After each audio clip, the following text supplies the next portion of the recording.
guys, welcome back to another video. Today we are doing another streaming movie review, and today we're looking at Sweet Girl. Now Sweet Girl is a movie that is on Netflix here in the UK. It stars Jason Momoa and it's also directed by a guy called Brian Andrew Mendoza. This is actually Brian Andrew Mendoza's first film. He's worked on a few other like Netflix movies, Frontier, as well as a movie called Braven, all of which have starred Jason Momoa, but he has worked on basically like a producing role on those films. So this is his first, I guess, directional debut. The movie, as I said, does star Jason Momoa, but it also stars a girl who I guess is playing the Sweet Girl, you know, Isabella Merced. I think that's how you pronounce her name, but yeah. I recognised her straight away from Dora the Explorer, like that reboot. She basically played Dora then.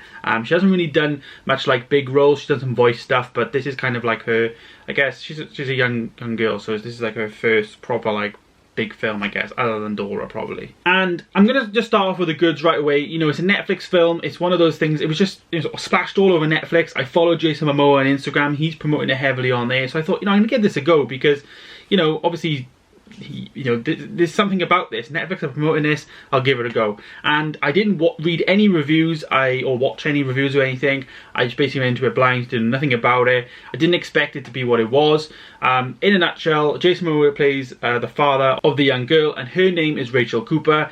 And basically their mother, or you know, Jason Momoa's like wife, has passed away with cancer, and the doctor basically said, like, you know, she'll survive if she gets this medication. Anyways, then it all comes out that the big pharma company that basically was in charge of making that medication decides to pull that medication entirely. So then that's where the story starts to twist. It starts to go a bit weird, you know. It starts to, I don't know, in a nutshell, she dies, and then the whole film is it's all about him then taking revenge on his wife's death and going after like the big pharma company, like the CEO, and wanted to kill the CEO because he feels they're responsible for her death. Like, I get it's emotional, but that's where it started to, like, it's set up really, really good. Like, it sounds, you know, interesting. You know, oh my god, she died and he wants revenge. But the way that they went about it in the film was almost laughable, if you know what I mean.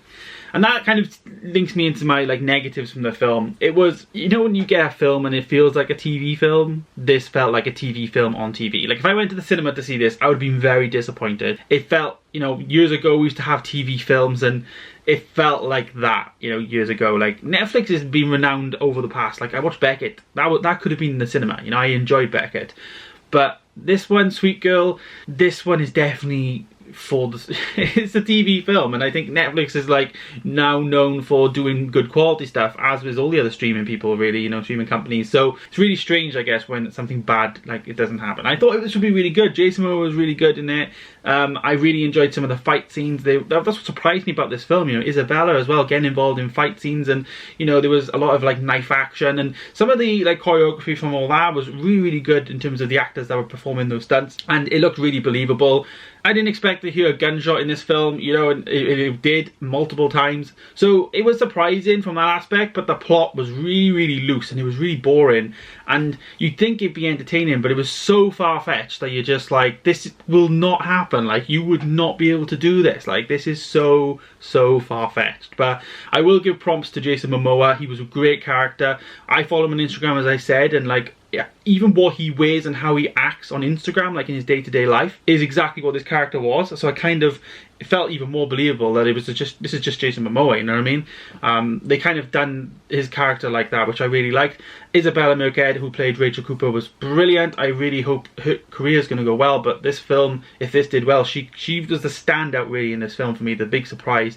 The fact that she's only 20, and like I said, it's her first big film, and she had to do some fight scenes, so yeah, there was that.